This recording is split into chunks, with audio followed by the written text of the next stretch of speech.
ఈ లోకంలో దేవుడున్నాడంటే రాక్షసులు దెయ్యాలు కూడా ఉంటాయి. మంచికి చెడుకి మధ్య పోటీ ఎప్పటినుంచో ఉంది. ఇవన్నీ సైన్స్గా నమ్మాలా లేదా అనే విషయం వ్యక్తిగత అభిప్రాయం కావచ్చు. కానీ ప్రపంచవ్యాప్తంగా చాలామంది ఆ నమ్మకాలను పాటిస్తున్నారు. చాలా ప్రాంతాల్లో దెయ్యాల ఉనికి గురించి అనేక ఆధారాలు కూడా కనిపిస్తున్నాయి. ఇవి నిజమా కాదా అనేది వేరే విషయం. కానీ మన చుట్టూ ఉన్న చరిత్రలో దీని గురించి అనేక కథలున్నాయి. కొన్ని సందర్భాల్లో మనం ఎక్కడో చదివిన లేదా విన్న విషయాలు నిజంగా ఉన్నాయని అనిపించే పరిస్థితులు కూడా ఉంటాయి. సైతాన్లు ఈ భూమిపైకొచ్చి వెళ్తాయా? ఈ ప్రశ్నకు సమాధానం తెలియదనిపించిన కొన్ని అనుభవాలు మనల్ని ఆలోచింపజేస్తాయి. ఈ వీడియో చివరి వరకు చూస్తే మీరు కూడా దీని గురించి కొద్దో గొప్పో ఆలోచించడం మాత్రం మానలేరు. పదండి వెళ్దాం. అందులో ముందుగా ద డెవిల్స్ బైబిల్. చాలామంది దెయ్యం ఉనికిని నమ్ముతారు. అలాగే దీనికి సంబంధించిన ఒక గూఢమైన గ్రంథం కూడా ఉంది. దీన్ని డెవిల్స్ బైబిల్ అని పిలుస్తారు. ఇది ఒక రహస్యమైన గ్రంథమని చెబుతారు. దీన్ని చదివిన వాళ్ళు మరణిస్తారని లేదా వారి జీవితాల్లో తీవ్రమైన అనర్థాలు జరుగుతాయని నమ్మకం ఉంది. ఈ గ్రంథంలో ప్రపంచంలోని అనేక రహస్యాల గురించి వివరించబడింది.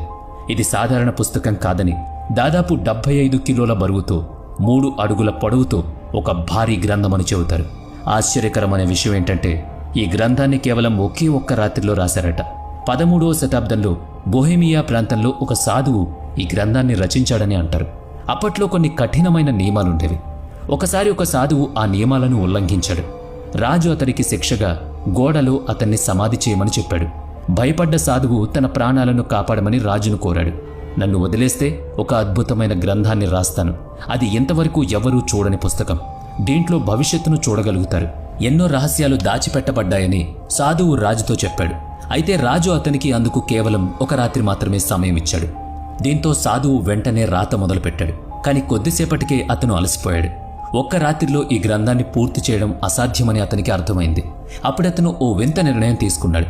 తెల్లవారేసరికి ఆ గ్రంథం పూర్తయింది. కానీ అది ఎలా సాధ్యమైంది? ఎవరు సహాయం చేశారు? ఇది నిజమా లేక కేవలం ఒక పురాణ గాథ? సాధువు హర్మన్ గ్రంథాన్ని ఒక్క రాత్రిలో రాయాలని అర్థం చేసుకున్నాడు. అప్పుడు అతను ఓ భయంకరమైన నిర్ణయం తీసుకున్నాడు. తన శక్తులను ఉపయోగించి సైతానుడి దేవుడిగా చెప్పబడే లూసిఫర్ను పిలిచాడు.